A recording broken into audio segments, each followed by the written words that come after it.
775 orang. Ingat, 775 ya.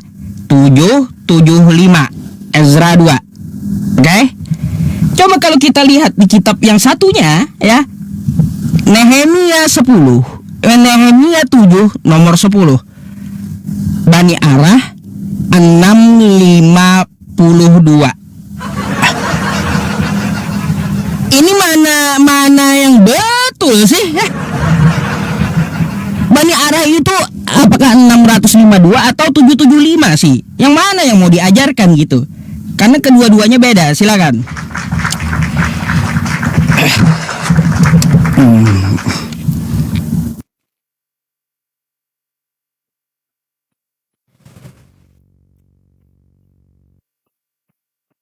Oke ya, jadi kita langsung jawab aja terkait dengan apa yang tadi dia masih dalam kebingungan ya, terkait dengan penulisan Lukas dan penulisan Matius. Siapa yang sebenarnya datang kepada Maria?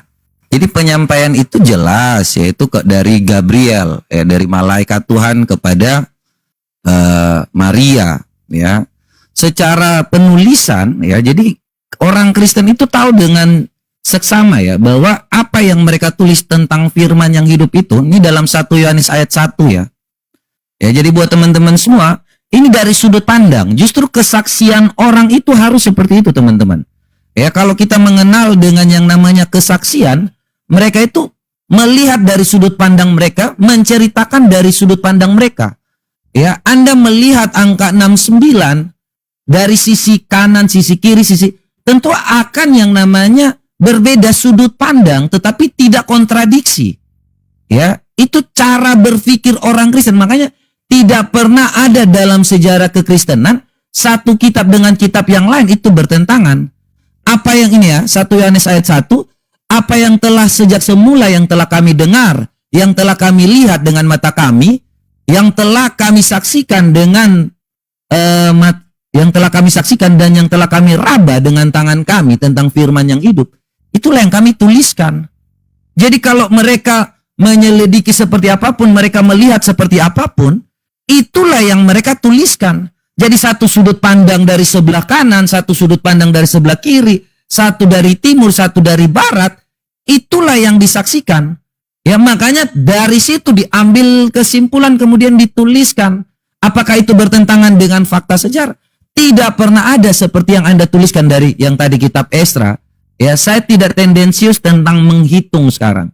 Ya, karena kalau kita ngomong hanya tentang berhitung, tentang Bani Arak ini, ya nanti kita terlalu tendensius tentang yang namanya manuskrip, ya, atau kitab yang ada dalam kitab Esra dengan kitab Nehemia itu. Ya, jadi itu nanti kita bisa lebih dalam ke arah situ. Tetapi yang kita fokuskan tentang apa yang diajarkan oleh Muhammad dan yang namanya ajaran Islam dan Kristen. Makanya saya jelas-jelas di sini masih ketika waktu Anda mengatakan bahwa tentang yang namanya, kita nih tahu ya, gak ada hadis yang seperti itu. Masa hadis itu langsung loncat? Ini contoh lah ya. Dalam Sunan Abu Daud 35, ini contoh teman-teman.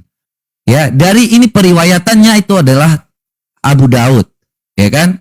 Nah, kita nih orang udah zaman internet, sanad-sanadnya ini harus jelas. Tabarani tiba-tiba dari siapa ke siapa langsung ke Tabarani saja. Itu namanya palsu. Itu namanya buatan manusia. Anda kalau belajar, Anda ini ustadz, tapi Anda berbohong kepada diri Anda sendiri. Tentang loncat-loncat dari siapa yang menceritakan, telah menceritakan dari kami kepada Ibnu Asyik, telah menceritakan kepada kami dari Yahya. Jadi saya ini tahu tentang pengetahuan tentang bagaimana sanad-sanadnya. Dan kita bisa melihat dari sini. Makanya tidak pernah ada ini kita bisa tahu ya. Sanad-sanadnya, turunan-turunannya ini kepada siapa.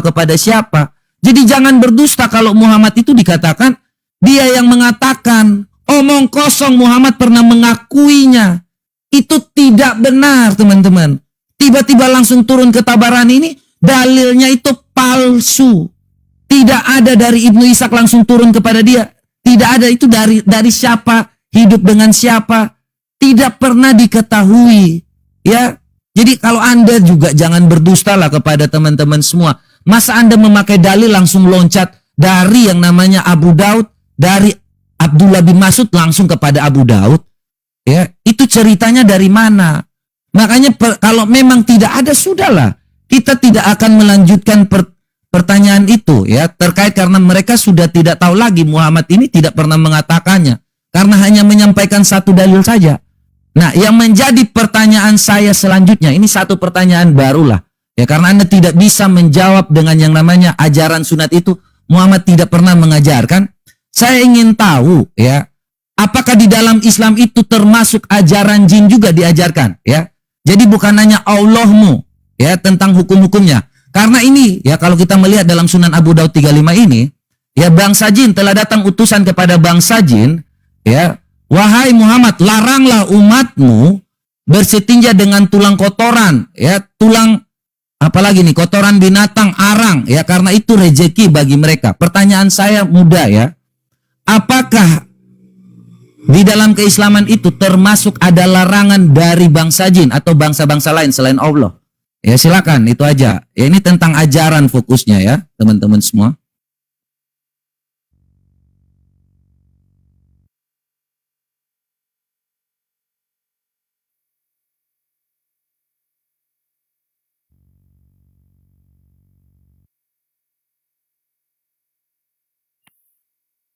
Gak ada itu. Oke ya teman-teman semuanya, daripada kawan kita ngotot ya, kita udah tunjukkan dalilnya yang jelas kan ya. Dalil Nabi Muhammad bersunat dari mulut beliau sendiri ada gitu ya teman-teman. Dan periwayatnya dari Anas bin Malik sejaman dengan Nabi. Kan kayak gitu ya.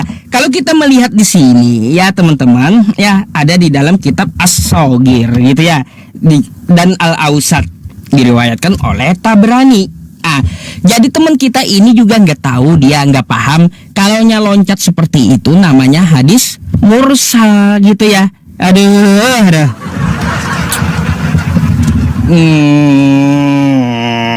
Kayak gimana? Kau coba-coba mengkritik hadis tapi kau kagak tahu hadis gitu. Kayak gimana kawan kita ini ya. Jadi saya bingung teman-teman menjelaskannya. Mau dijelaskan orangnya nggak paham juga masalahnya.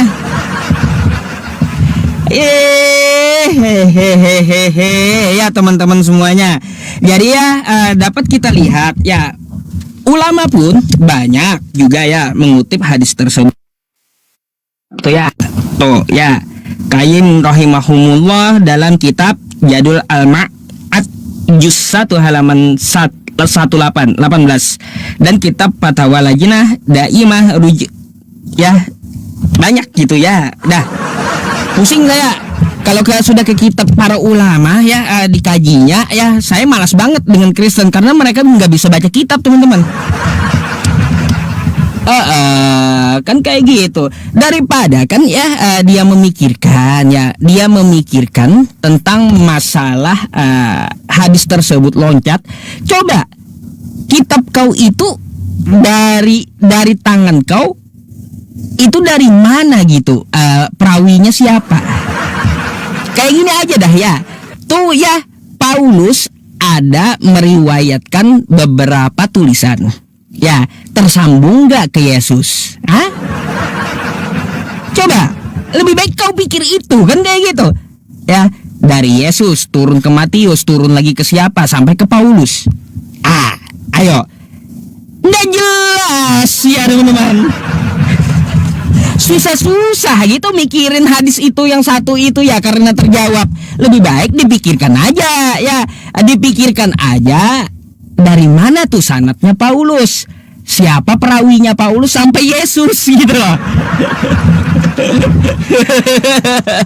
Ada ya teman-teman, betul gak kata saya ya. Nah terus ya teman-teman semuanya berkaitan tentang masalah jawaban dia tentang masalah kontradiksi. Saya tidak mengambil hal itu ya. Yang kita bahas ini ajaran. Loh, ini kan tertera di kitab Anda. Kitab Anda ini kan diajarkan ya kayak gitu. Ketika Anda mau mengajarkan kitab Anda, kalau tulisannya dua kayak gitu beda, mau yang mana kita ajarkan? Yang satu bilang 775, yang satu bilang 652. Yang satu bilang Tuhan, yang satu bilang malaikat. Mana yang mau kita ajarkan? Makanya ini yang perlu saya pertanyakan dulu sebelum kalian ajarkan ke jemaat Kristen gitu. Saya pertanyakan dulu isi kitabnya seperti apa. Udah baguskah? Udah gimana gitu biar bisa diajarkan kepada jemaat kah? Atau belumkah? Coba bayangkan teman-teman. Coba kita pikir. Kalau ada dua, ya ada dua. Satu bilang 775, satu bilang 652. Mana yang mau kita ajarkan ke murid kita?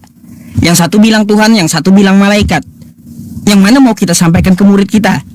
Ayo. Terus di sini saya mau nambah pertanyaan lagi ya. Saya kebanyakan bingungnya gitu ya.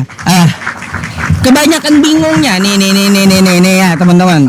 Saya mau tanya lagi nih. Nih Bang, ya perhatikan ya. 2 Raja-Raja 826. Ia berumur 42 tahun waktu jadi raja. Ya, dan setahun lamanya ia memerintah di Yerusalem. Nama ibunya Atalia, cucu Omri Raja Israel. Di sini siapa? 42 tahun ya. Berumur 22 tahun ya, 22 tahun. Umur Ahasia pada masa itu 22 tahun ya. Nah, kalau kita lihat di kitab lainnya, saya minta waktu sedikit ya. Boleh?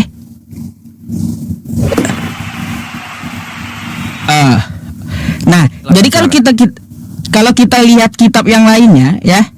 Nih. 2 Tawarik 22 nomor 22. Ahasia umurnya 42 tahun. Ini mau yang mana kita sampaikan ke jemaat kita? Apakah yang Ahasia umur 42 atau Ahasia yang umur 22 gitu loh. Kalau saya sebagai guru bingung, saya mau menyampaikan yang mana kepada murid saya? Apakah yang 22 tahun atau yang 42 tahun? Nah gitu, silakan dijawab.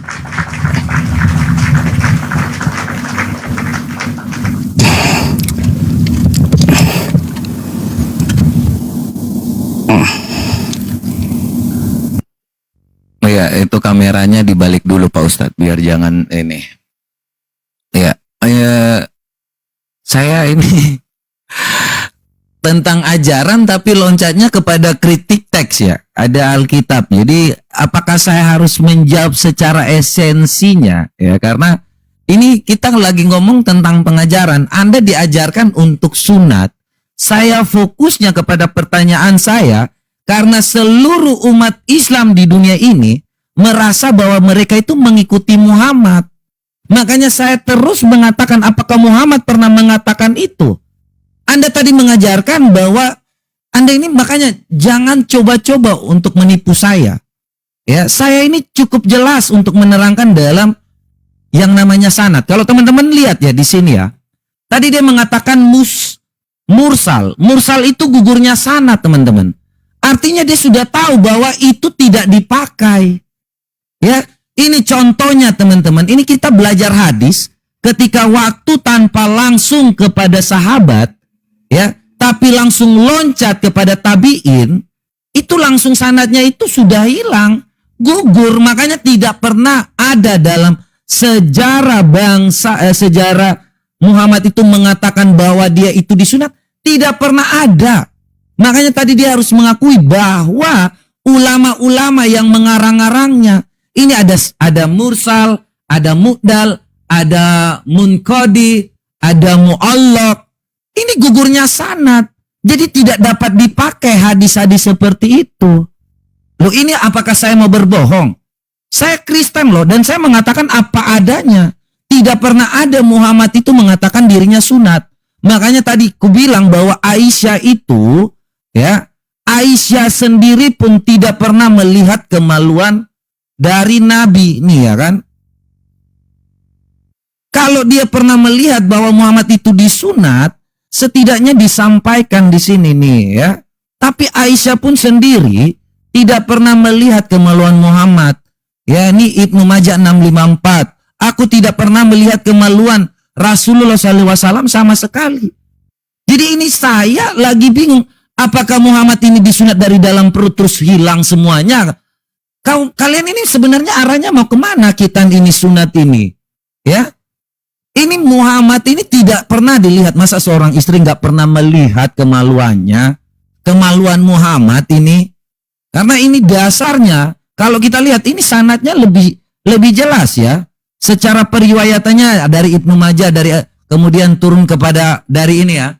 Dari Aisyah turun kepada mantan budak Aisyah, Abdullah. Kemudian turun dari Sufyan, dari Waqi, dari Abu Bakar. Ini sanadnya jelas. Ya. Jadi tolong jangan menipu umat, guys. Ya. Apa yang kalian sampaikan itu minimal kalau memang itu perkataan ulama, jangan dikatakan itu adalah perkataan Muhammad. Ya. Kami orang Kristen belajar halal seperti ini mudah.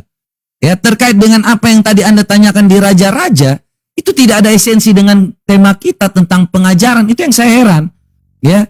Sedangkan Anda tidak menjawab sedikit pun ya tentang yang namanya Muhammad mengatakan bahwa dia disunat. Tidak ada satu periwayatan, tidak ada satu sanad pun yang terus menceritakan. Kalian ini sebenarnya ngikutnya dari mana?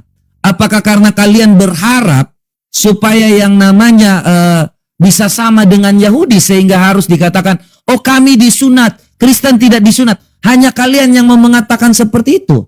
Karena tidak pernah secara fakta, sejarah tidak pernah ada Islam itu atau di tanah Arab itu, atau yang namanya orang-orang kaum pagan Quraisy itu disunat.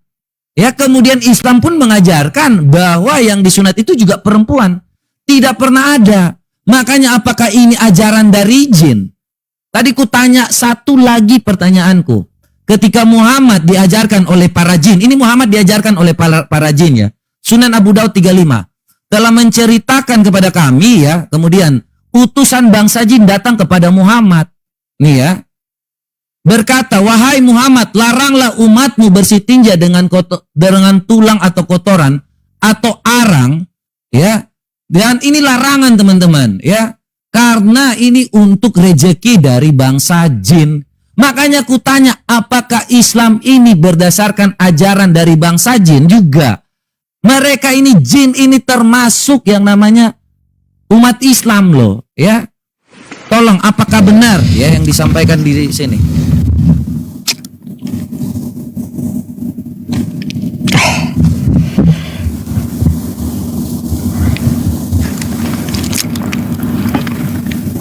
Sabar.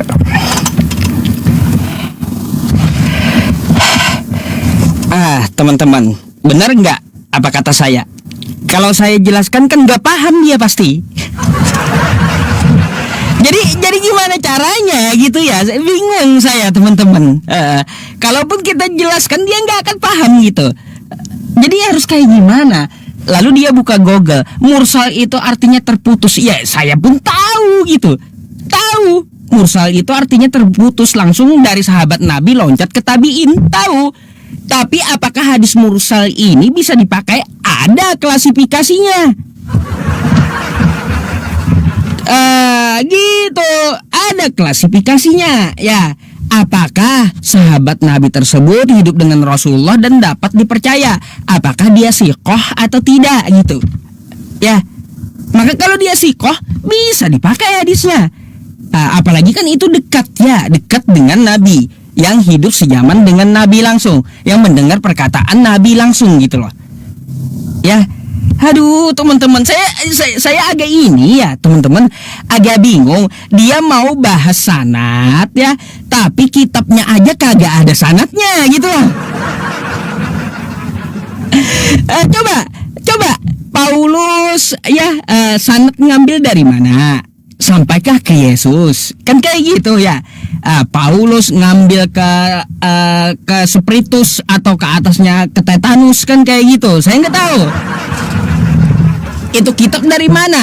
Apakah sampai gitu dikonfirmasi oleh Yesus? Kalau kita kan ada kajian hadisnya ya teman-teman. Ya, ada kajian hadisnya. Makanya kita ya memfilter hadis yang mana hadis itu lemah, yang mana hadis itu kuat, yang mana hadis itu hasan, kan kayak gitu. Yang mana hadis itu dhaif, yang mana mursal, nggak paham dia. Jadi yang tadi, dalil tadi tetap dipakai gitu, karena dia berkesinambungan dengan hadis yang lain, berkesinambungan juga dengan Al-Quran. Ya, hadis yang lain apa? Kau sendiri yang bawa hadisnya, bahwa Nabi Ibrahim itu berkhitan di umur 80 tahun. Terus ada juga perintah untuk mengikuti milah Abraham. Maka dari itu ya, hadis tadi saya sampaikan kepada Anda, itu omongan dari Nabi Muhammad, diriwayatkan oleh sahabatnya Anas bin Malik, mursal ke At-Tabrani. Apakah Anas bin Malik siqah, dapat dipercaya? Dapat. Kayak gimana sih? Mungkin dia perkataan saya aja nggak ngerti nanti ya teman-teman. Tiba-tiba ngotot pula ditunjukin dia ya. Itulah masalahnya teman-teman, saya agak sakit kepala masalahnya menjelaskan dengan kawan-kawan Kristen ini, karena mereka nggak ngerti gitu. Nggak ngerti masalahnya bagaimana sistemnya pengumpulan hadis tersebut gitu ya. Nah, berkaitan tentang masalah apa ya, pertanyaan saya, Ahasia umur 22 atau 42, mau mana yang kita sampaikan di perjanjian lama itu? Nggak dijawab juga. Lalu membahas tentang masalah jin. Ya, jin katanya mengajarkan Nabi Muhammad, laranglah umatmu cebok pakai tulang. Kan kayak gitu. Betul kan yang dia sampaikan tadi ya teman-teman? Sampai ke situ dia mikir ya, tapi kagak mau mikir kitabnya. Gajah di pelupuk mata kagak kelihatan, semut di seberang lautan itu kelihatan teman-teman. Kayak gimana itu? Kan kayak gitu. Oke. Kenapa speaker kenapa? Capek saya teman-teman ya. Berapa kali saya mengulangi hadis yang saya sampaikan tadi gitu. Ya, coba tolong dijawab dulu ya. Gimana sih maunya kita menyampaikan kalaunya ada dua penulis yang berbeda dari kitab Anda? Mana yang mau kita sampaikan kepada jemaat kita? Karena kedua-duanya itu beda gitu loh. Apa yang mau kita ajarkan? Dan coba kalau kitab Anda itu jelas ya, seperti hadis tadi ya, coba jabarkan kepada saya Paulus bin siapa ya, terus juga Paulus ini ngambil tulisan dari mana ya, siapa saksinya kehidupannya kayak gimana, kan kayak gitu. Gitu loh. Coba tolong dijawab dulu, mana yang perlu kita sampaikan, apakah 42 atau 22, karena berbeda gitu.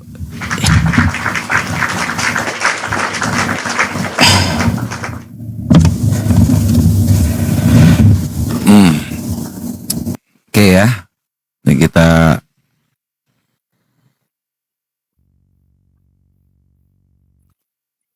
ya, jadi kalau hal-hal seperti itu tadi saya sudah sampaikan ya, tentang kekristenan itu kami percaya bahwa tulisan para rasul itu sudah disampaikan juga dalam 1 Yohanes 1 ayat 1 ya.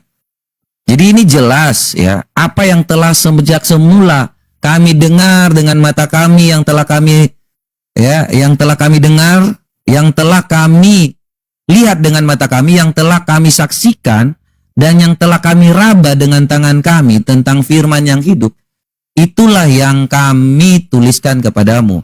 Jadi pahami ya, ini mereka melihat, mendengar ya, mereka alami secara langsung ya, kemudian mereka menyelidiki dari rasul-rasul yang lain, ini juga ada yang menyelidiki kemudian langsung dituliskan.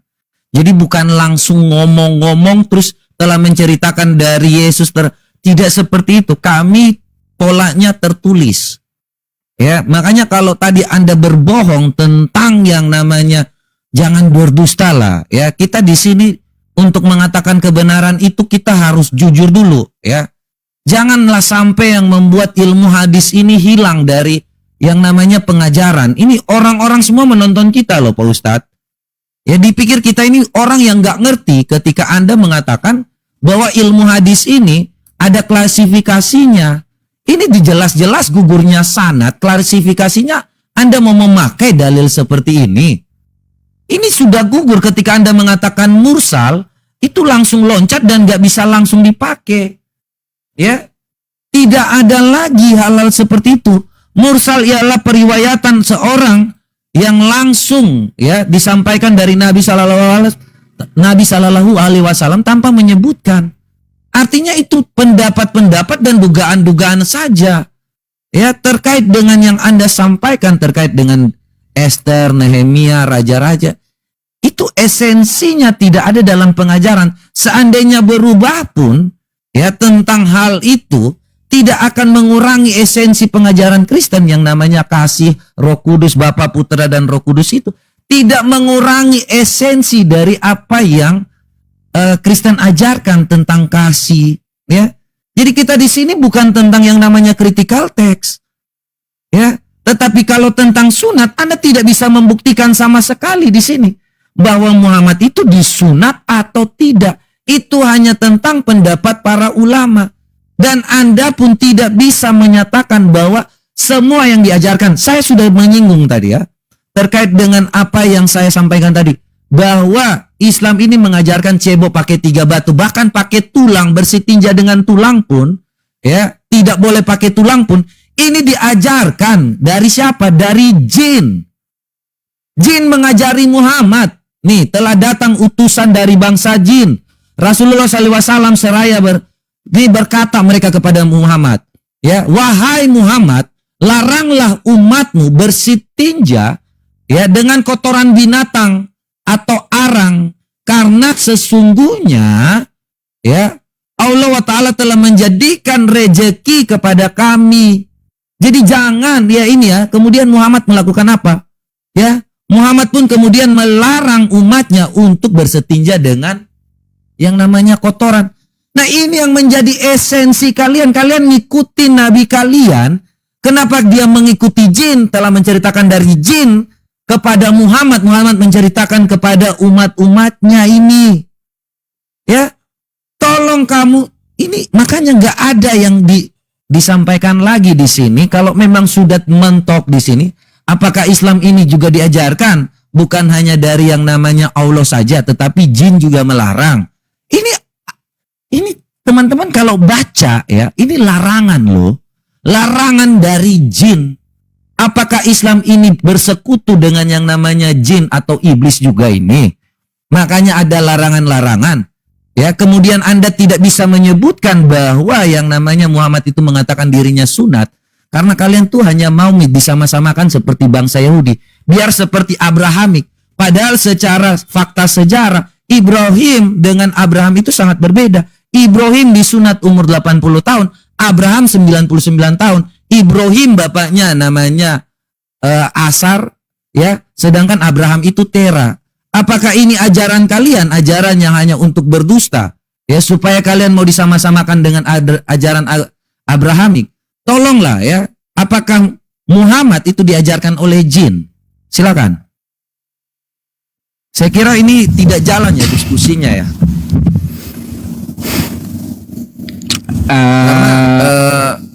Gimana? Jujur Pak Ustadz. Jadi ya orang lah menilai, bukan ente yang nilai. Gimana sih? Ya. Biar orang menilai, kita kan hanya perang data gitu. Silakan mereka berpikir gitu, mempelajari. Baik. Jadi ini mau gimana? Mau lanjut atau gimana? Atau tadi kan ente duluan, berarti saya tanggapi dulu, habis itu closing. Langsung. Oke. Ya, oke, silakan. Oke. Iya, teman-teman semuanya ya, tentang masalah sanad ya, katanya dia ngambil dari kesaksian-kesaksian, penyelidikan, info-info ya. Ya itulah namanya, tolong disebutkan dari siapa dan siapa kan gitu.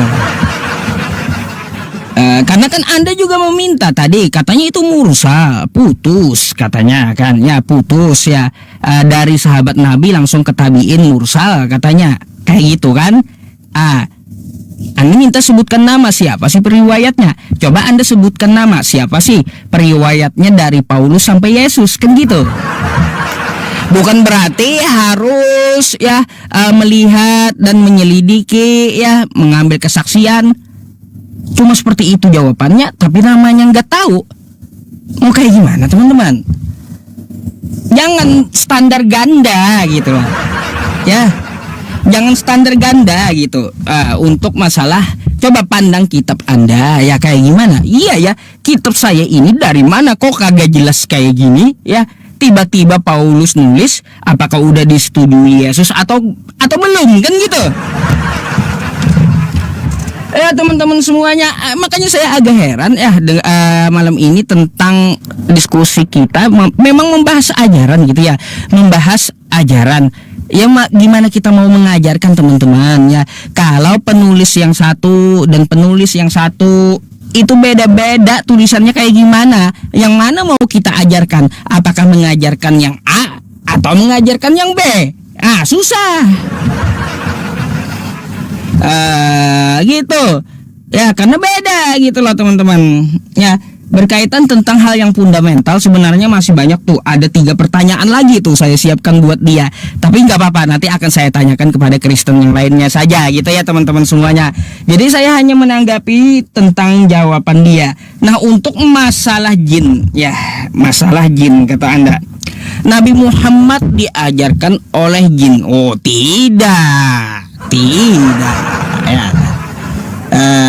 Nabi Muhammad itu di dalam Quran surah An-Najm gitu ya, dia bukan diajarkan oleh jin, tapi dia mendapatkan wahyu dari Tuhan ya.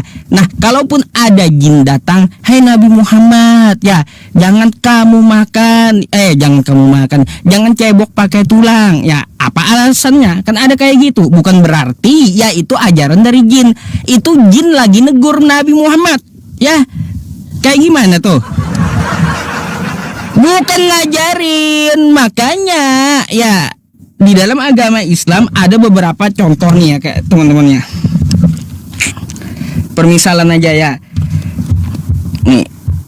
Ini kan hadisnya panjang ya. Nah, tentang masalah jin kenapa? Nih, beliau bersabda, tulang dan kotoran termasuk makanan jin. Kan kayak gitu. Nah, makanya jangan kau ambil makanan orang lain, jangan dipakai buat cebok gitu.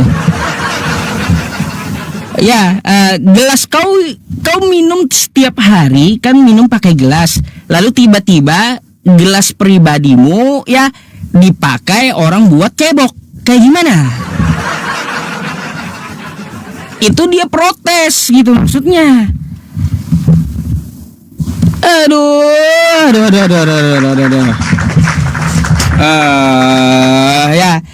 Bukan berarti jin itu mengajarkan, bukan. Sudah jelas ya teman-teman. Saya sampai menganalogikan, kalau Anda punya sendok ya, atau yang tepat aja lah analoginya kayak gitu ya. Kayak gimana, gelas gitu yang Anda pakai ya buat minum. Habis itu dipakai orang pula buat cebok. Mau nggak kamu gitu? Kan kayak gitu dalilnya ada jelas ya tuh. Udah, makanya Nabi Muhammad itu ya bukan cuma di alam manusia ya, di alam manapun dia mengetahui, karena dia mendapat firman dari Allah Subhanahu wa taala yang Maha Pencipta langit dan bumi dan seluruh alam gitu. Nah, gitu teman-teman maksudnya. Ya, tentang masalah, bukan berarti Nabi Muhammad diajarin jin. Wah, kacau. Di situ nggak ada Nabi Muhammad diajari jin ya. Nabi Muhammad itu in huwa illa wahyu yuha. Nabi Muhammad itu menyampaikan wahyu ya. Terima kasih. Saya closing ya teman-teman semuanya.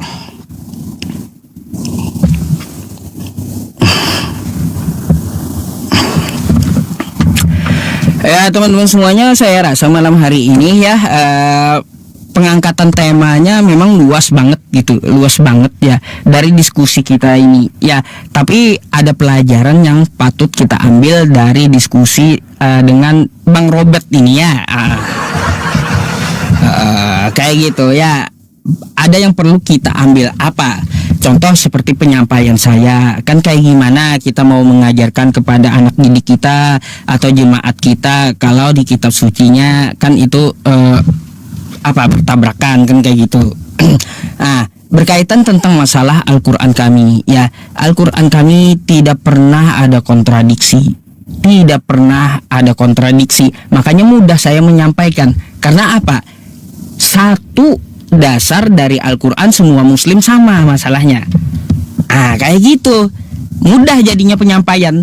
Kalau di dalam Al-Quran beda-beda juga, pusing saya mau sampaikan yang mana kepada jemaat saya, kan kayak gitu ya. Jadi sempurnalah kalimat Allah Subhanahu wa taala ya teman-teman semuanya. Wa tammat kalimatu rabbika sidqan wa adla la mubaddila li kalimatih wa huwas samiul alim. Telah sempurna kalimat Tuhanmu, firman Tuhanmu yang mengandung kebenaran dan keadilan. Ya, tidak akan ada yang dapat mengubah Al-Quran ini. Dia maha mengetahui. Kayak gitu. Makanya kan Al-Quran kita kalau diubah satu huruf saja, ya cetakannya salah, ributnya satu dunia.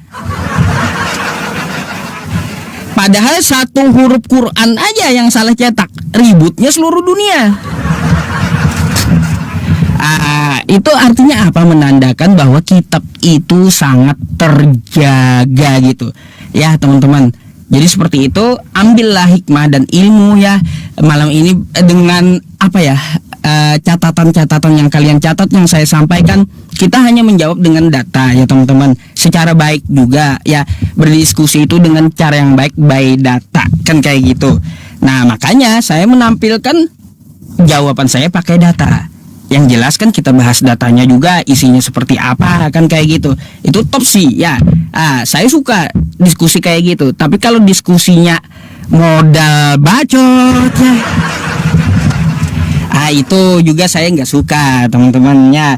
Jadi seperti itu, hal yang baik dipetik dari diskusi ini teman-teman semuanya. Di closing dengan Bang Robert ini ya, kita hanya menyampaikan saja ya, apa yang kita sampaikan itu pasti tidak akan diterima oleh dia gitu ya, tidak diterima. Tapi setidaknya kewajiban kita sudah selesai untuk mempertanggungjawabkan dan harus dijawab kan kayak gitu, bagaimana di dalam ajaran agama Islam. Jadi seperti itu. Di dalam ajaran agama Islam itu semua ya diatur, sudah dibilang, bukan cuma kasih tadi ya, karena kita akan dapat menemukan banyak hal di dalam Al-Quran. Contoh tentang masalah sains. Nah tuh, sains ada kan di dalam Quran, ada. Contohnya ketika dua air laut bertemu, mereka tidak akan bercampur kan kayak gitu. Itu udah dikatakan oleh Al-Quran ya teman-teman semuanya, sudah dikatakan di dalam Quran surah Ar-Rahman. Jadi nggak mungkin Al-Quran itu ya dari perkataan Nabi, karena Nabi kagak pernah ke tengah laut kan gitu. Jadi ya teman-teman, Al-Quran itu murni firman Allah Subhanahu wa ta'ala, terjaga gitu ya. Mari kita tingkatkan ketakwaannya dalam agama Islam itu ya teman-teman semuanya. Ajarannya banyak ya, tapi sebaik mungkin kita tawadhu dan berusaha untuk bertakwa kepada Allah Subhanahu wa ta'ala. Jadi seperti itu ajaran Islam itu, berserah diri, pasrah diri kepada Sang Maha Pencipta, yaitu Allah Subhanahu wa ta'ala ya teman-teman. Itu yang saya maksud ya di dalam inti pengajaran agama Islam gitu. Oke? Jadi seperti itu aja penyampaian saya teman-teman di closing statement ini ya. Mungkin 20 detik lagi kita akan berikan waktu 5 menit untuk kawan kita closing statement juga. Ya, jadi seperti itu. Terima kasih. Oke, thank you buat Pak Ustadz ya, yang udah menyampaikan. Ustadz Yusuf PI yang terkenal ya, paling banyak followersnya untuk mengajarkan Islam nih Pak Ustadz Yusuf PI ya. Jadi kita juga, saya menghormati apa yang beliau sampaikan ya. Kita tetap menerima saja ya. Tetapi ya di sini kita langsung aja ya untuk menjawab hal-hal seperti ini ya. Saya coba untuk mengutip dalam Matius 5 ayat 37 teman-teman semua. Ya, jadi orang Kristen itu mengajarkan apa? Jika iya, hendaklah kamu katakan iya. Jika tidak, hendaklah kamu katakan tidak. Apa yang lebih daripada itu berasal daripada si jahat. Ya. Jadi orang Kristen ini mengajarkan kepada Tuhan ini mengajarkan kepada kita semua untuk suatu hal yang namanya kebenaran. Dan kita di sini tidak datang untuk menipu, karena kita bukan adalah iblis, ya. Jadi saya tendensiusnya apa yang saya sampaikan itu setidaknya berguna bagi teman-teman semua, ya, untuk mempelajari segala sesuatu itu dengan jujur. Dengan kita jujur kepada teman-teman semua, teman-teman akan lebih baik lagi hari ini. Ya, mari kita semua mencerdaskan kehidupan bangsa ini dengan kejujuran. Jadi jangan ada dusta di antara kita, teman-teman. Saya berharap kepada semua yang mendengar ini, mulailah belajar untuk ya yang namanya kejujuran. Kejujuran itu paling penting, ya. Karena kejujuran itu menimbulkan kecerdasan dan kepintaran. Ya, tidak ada lagi di dunia ini kalau seandainya Anda hanya belajar untuk menipu, itu berasal dari iblis. Ya, karena Tuhan Yesus itu yang Tuhan Yesus ajarkan apa? Ya, Tuhan itu telah datang dari surga. Jadi di dalam surga ini tidak ada satu manusia pun yang mengatakan bahwa dia berasal dari surga. Hanya Tuhan Yesus. Sebab aku telah turun dari surga bukan untuk melakukan kehendakku, tetapi untuk melakukan kehendak Dia yang telah mengutus aku. Tidak ada satu manusia di dunia ini yang berani mengatakan seperti itu. Makanya kalau kita secara orang Kristen harus mengatakan apa yang ada dalam Alkitab. Ya, kita nggak ngomong di sini bukan untuk tujuan siapa-siapa, tapi tentang keselamatan yang kekal. Ya, dan Tuhan Yesus itu tidak ada penyampaian atau murid-murid para rasulnya ini tidak ada dari makhluk-makhluk gaib. Ya, tidak ada dari yang namanya makhluk-makhluk lain selain dari yang namanya Roh Kudus atau Allah Bapa juga. Ya, yang mendapatkan ilham itu dari Roh Kudus itu para rasul. Ya, firman yang menjadi manusia itu adalah Yesus Kristus. Ya, jadi tidak pernah mendapatkan dari yang namanya makhluk-makhluk lain, ajaran-ajaran dari ajaran lain. Makanya tidak pernah ada ya kalau di dalam kekristenan itu tidak pernah mengajarkan yang namanya harus Anda cebok dengan sendal dengan besi. Ya, itu kan bukan esensi tentang kerajaan Allah. Kita ini tujuan untuk kepada kerajaan Allah. Ngapain kita harus belajar tentang hal-hal duniawi? Ya, jadi yang disampaikan di sini ini tentang ajaran, teman-teman. Makanya ada orang yang namanya ingin berdusta menjadi seperti ajaran Abrahamik, itulah berasal dari iblis. Ya, saya tidak menyinggung siapapun, tetapi kalau seandainya kita berdusta, ya itu berasal dari si jahat. Makanya kita orang Kristen tujuannya di sini ya untuk menyampaikan kebenaran itu. Ya, kita di sini tidak diajarkan untuk berdusta. Kita di sini untuk menyampaikan apa yang ada, dan kita di sini tidak diajarkan untuk yang namanya melakukan dusta. Ya, makanya itu mari teman-teman semua ya, siapapun yang mendengar ini, mulailah belajar dengan sekali lagi dengan kejujuran. Ya, jangan kita menolak apa yang kita sampaikan ini selalu dengan kejujuran. Ya, jangan kalian bandingkan diri kalian yang sekarang, tetapi rubahlah diri kalian untuk masa depan yang lebih baik. Kita datang di sini untuk mencerdaskan kehidupan bangsa supaya teman-teman membaca segala sesuatu itu membaca dan mengerti. Ya, bukan dengan cara membaca mantra abrakadabra, ya bim salabir, itu tidak ada esensinya. Ya, apa yang Anda lakukan, Tuhan mau supaya kita tuh menjadi cerdas. Ya, karena memang orang Kristen itu kami tahu mengenal kami dengan Tuhan kami itu seperti bapa dan anak. Karena Dia lebih dulu mengasihi kita semua, makanya kita juga ikut mengasihi Dia. Ya, seperti orang tua kita merawat kita dari kecil, kemudian kita sudah dewasa, kita harus tunduk kepada orang tua kita. Jadi sesimpel itu. Yang terpenting adalah kasih. Ya, saya mengasihi teman-teman semua. Saya juga mengasihi teman saya, Pak Yusuf PI ini.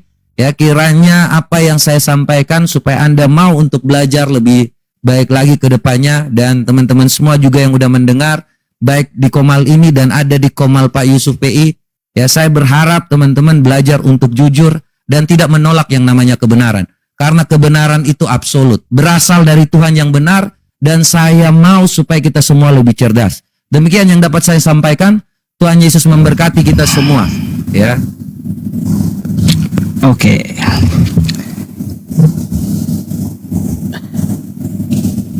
Oke, Pak Yusuf. Oke, PI, ya, terima Ustaz, kasih ya. banyak